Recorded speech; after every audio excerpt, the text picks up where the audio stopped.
Welcome to my channel AKSC. We learn, we grow. Please subscribe to my channel and click the bell icon to get future notification. Don't forget to hit the like button.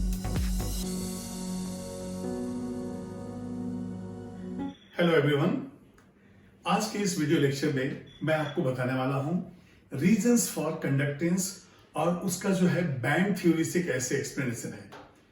देखिए, जब हम metals लेते हैं तो उनके atomic orbitals हैं वो मिलकर बनाते हैं मॉलिक्यूलर ऑर्बिटल्स। और ये जो मॉलिक्यूलर ऑर्बिटल्स हैं उनके एनर्जी इतने क्लोज वैल्यूज हैं कि वो सब मिलाकर एक बैंड के जैसा बनाते हैं। जैसे आप किसी लाइन को ड्रॉ करें और ऐसे very fine closely packed lines ऐसे ड्रॉ करें तो आपको एक बैंड दिखेगा। तो इसी तरह से जो एटॉमिक ऑर्बिटल्स मेटल्स के अंदर है वो जो है मॉलिक्यूलर ऑर्बिटल बनाते हैं और मॉलिक्यूलर ऑर्बिटल्स के एनर्जी जो है काफी क्लोज में है, उससे बनता है बैंड। अब यहां देखिए, दो तरह के बैंड बनते हैं। एक मॉलिक्यूलर ऑर्बिटल का सेट जिसको हम कहते हैं वैलेंस बैंड, और दूसरा जो ज्यादा एनर्जी का है उसको कहते हैं कंडक्टेंस बैंड। तो चलिए अब देखते हैं ये बैंड्स कैसे हैं। वैलेंस बैंड, कंडक्टेंस बैंड का क्या रोल है, इलेक्ट्रॉन कहां जंप करता है, सब्सटेंस को हम कब कहेंगे गुड कंडक्टर, कब कहेंगे इंसुलेटर और कब कहेंगे सेमीकंडक्टर, यही इस वीडियो लेक्चर में है। तो देखते हैं पहले हम, यदि मान लिए हम मेटल्स लेते हैं तो यहां पे क्या होगा, in metals atomic orbitals form molecular orbitals. ये देखिए, एटॉमिक ऑर्बिटल से मॉलिक्यूलर ऑर्बिटल बन गया। ये जो मॉलिक्यूलर ऑर्बिटल्स है हमारे दो तरह के हैं। कौन कौन से? एक जो है हमारे पास है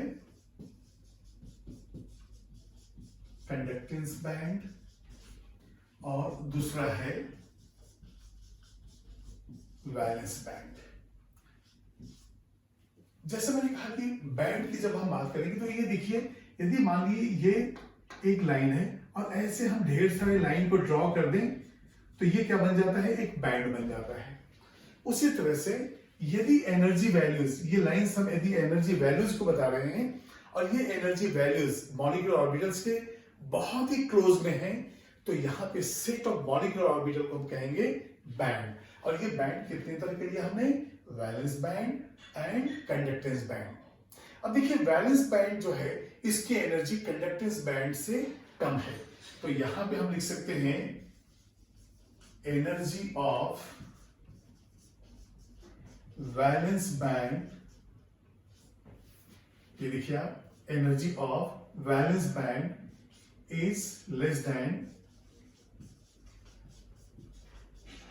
कंडक्टेंस बैंड। ये जो कंडक्टेंस बैंड है इससे इसकी एनर्जी कम है। अब क्या होगा, ये दो जो बैंड है मतलब मॉलिक्यूलर ऑर्बिटल का जो सेट है इसके अंदर जो इलेक्ट्रॉन्स जो हैं जो जंप करेंगे तो वो जो जंप है वो बताएगा कि पॉसिबल है कि नहीं है। जैसे मान लीजिए मैं कहूं कि आपके क्लास के अंदर, ये देखिए क्लास में इतने सारे बेंचेस हैं, ये सारे बेंचेस हैं और हर बेंच एक मॉलिक्यूलर ऑर्बिटल है और ये मॉलिक्यूलर ऑर्बिटल जो है ये इतने क्लोज है कि ऐसा लग रहा है जैसे कि एक वुडन प्लैंक हो गया है। ये बिल्कुल कंटिन्यूअस जो है ये चिपके हुए हैं। अब इसमें क्या होगा कि वेरी इजीली हम मूव कर सकते हैं। लेकिन वही यदि एनर्जी गैप बीच में आ जाए, यदि मान लीजिए 3-4 बेंच रो में हटा दूं और मैं कहूं अब जंप करो, तो 3-4 रोज गायब हो गया। अब ये जंप करना बहुत मुश्किल है। लेकिन यदि सिर्फ मैं एक ही बेंच हटा दूं बीच में से तो आप इजीली जंप कर जाएंगे। उसी तरह से जो मॉलिक्यूलर ऑर्बिटल्स हैं यदि उनके बीच एनर्जी डिफरेंस बिल्कुल ही कम है या वो एक दूसरे से ओवरलैप कर रहे हैं, सारे बेंचेस एक साथ हैं, तो यहां पे इजीली हम मूव कर सकते हैं, वॉक कर सकते हैं। लेकिन जब डिफरेंस बहुत ज्यादा हो तो वहां जंप करना बेंच पे मुश्किल है। उसी तरह से यदि वैलेंस बैंड और कंडक्टेंस बैंड के बीच एनर्जी डिफरेंस बहुत ज्यादा हो तो वहां पे इलेक्ट्रॉन जंप नहीं कर पाएगा। और यदि इनके बीच का डिफरेंस कम है, यदि डिफरेंस कम है तो ठीक है, किसी तरह जो है वो जंप करने की कोशिश करेगा। और यदि कोई डिफरेंस नहीं है तो इजीली। तो तीन तरह के कंडीशंस हमारे पास आ गए। यदि मॉलिक्यूलर ऑर्बिटल्स जो है हमारे पास जो बैंड बनाए हैं, यदि valence band and conductance band के बीच या तो ओवरलैपिंग हो या तो बिल्कुल ही इतना कम गैप हो कि इजीली इलेक्ट्रॉन जंप कर सकता है valence bond band to conductance band, तो ये कहलाएगा गुड कंडक्टर ऑफ इलेक्ट्रिसिटी। और यदि इनके बीच डिफरेंस कम है, एनर्जी डिफरेंस कम है ये दोनों बैंड के लिए, तो यहां पे इलेक्ट्रॉन पार्शियली जो है कंडक्टर या इलेक्ट्रिसिटी, तो हम कहेंगे ये सेमी कंडक्टर है।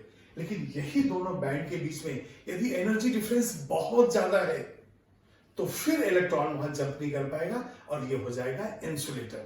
तो इस बैंड थ्योरी में डायग्राम से मैं आपको बताने वाला हूं कि किस तरह से हम अलग अलग जो है बैंड्स लेते हैं, उनके बीच का डिफरेंस एनर्जी का वो बताएगा कि इलेक्ट्रॉन पॉसिबल है कि नहीं जंप करना। तो ठीक है, अब यहां पे देखते हैं हम लोग ये जो दो सेट ऑफ जो मॉलिक्यूलर ऑर्बिटल से जो बैंड्स बने उसको हमने डायग्राम से रिप्रेजेंट किया है। अभी देखिए जो कंडक्टर्स होते हैं, जो मेटल्स होते हैं, उनके अंदर कंडक्टिविटी ज्यादा है। और कंडक्टिविटी ज्यादा का कारण क्या है? यदि वैलेंस बैंड से कंडक्टेंस बैंड जो दूसरा मॉलिक्यूलर ऑर्बिटल का सेट है उसमें इलेक्ट्रॉन यदि इजीली जा सकता है तो ये गुड कंडक्टर ऑफ इलेक्ट्रिसिटी होगा। अब यहां पे देखिए मैंने डायग्राम में ये जो रिप्रेजेंट की, ये कोई इलेक्ट्रॉन नहीं है, सिर्फ डायग्राम डिफ्रेंशिएट करने के लिए ये अलग है, ये अलग है, मैंने डॉट्स लिए हैं। अब यहां पे देखिए ये वैलेंस बैंड है जिसकी एनर्जी कंडक्टेंस बैंड से कम है, लेकिन आप यहां पे देखिए एनर्जी गैप 0 है। ये जो एनर्जी डिफरेंस होता है उसको कहते हैं फॉरबिडन जोन, जैसे यहां पे मैंने रिप्रेजेंट किया है। तो यहां पे बताइए दोनों के बीच एनर्जी डिफरेंस है क्या? नहीं, 0। तो यहां कहेंगे फॉरबिडन जोन जो है वो 0। अब ये देखिए यहां पे ये वैलेंस बैंड और ये जो कंडक्टेंस बैंड है ये ओवरलैप कर रहे हैं, तो यहां भी इजीली इलेक्ट्रॉन जो है वो जा सकता है। अब आते हैं हम सेमीकंडक्टर्स में। जैसे आपको मालूम है कि सेमीकंडक्टर्स में पार्शियली जो है इलेक्ट्रॉन जो है वो मूव करता है, तो इलेक्ट्रिसिटी जो है पार्शियली फ्लो होती है। अब यहां पे जो वैलेंस बैंड है और कंडक्टेंस बैंड है, जब इनके बीच में गैप कम होगा तभी ये पॉसिबल है। जब गैप नहीं है वो तो कंडक्टर हो गया, लेकिन थोड़ा सा गैप है जहां पे इलेक्ट्रॉन शिफ्ट कर सकता है वैलेंस बैंड से कंडक्टेंस बैंड, तो ये होता है सेमीकंडक्टर।